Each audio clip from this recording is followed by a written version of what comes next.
आज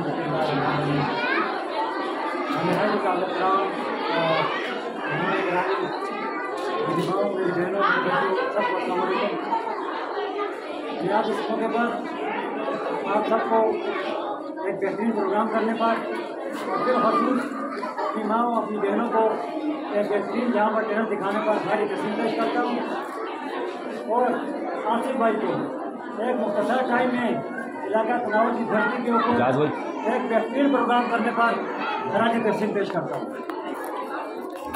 बहुत सारी परफॉर्मेंस यहाँ पर देखी गई है, टाइम कम है, समझ नहीं आती किसके बारे में क्या बोलूं। एक को बोलता हूँ तो दूसरा रह जाता है, दूसरे को बोलता हूँ तीसरा रह जाता है। अल्हम्दुलिल्लाह हमारे इलाका तनावल को अल्लाह पाक ने हर नियामत से नवाजा है। तो एक ही बात करूंगा,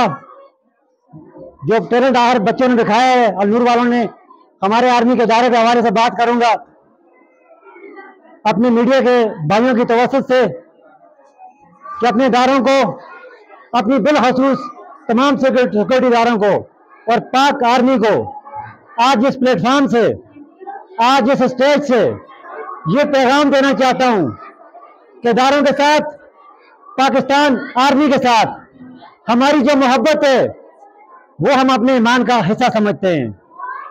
वो हमारे खून के अंदर शामिल है। आज भी हमारे देहाती इलाकों में जब बच्चा बाल कटिंग करने के लिए जाता है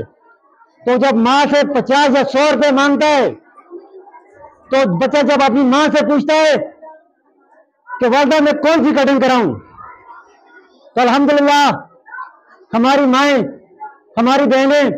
आज भी अपने बच्चों को ये बोलती हैं कि बेटा आप जाके आर्मी वाली कटिंग कराना। हमें अपने इदारों के ऊपर हमें अपने इदारों के ऊपर फख्र है, हमें अपने इदारों के ऊपर हमेशा फख्र है। इंशाअल्लाह अपने तमाम इदारों को, सिक्योरिटी फोर्सेस को और बिलखसूस पाक आर्मी को किसी भी मोड़ पर कमज़ोर नहीं होने देंगे। और मैं आखिर में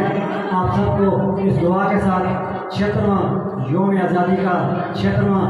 माह अगस्त का आखिरी दिन इस दुआ के साथ मुबारकबाद पेश करता हूँ कि अल्लाह रब्बुल इज़्ज़त हमारे प्यारे मुल्क इस्लामी जमहूरियत पाकिस्तान को दिन दुगनी और रात चौगुनी तरक्की नसीब अता फरमाए। आमीन।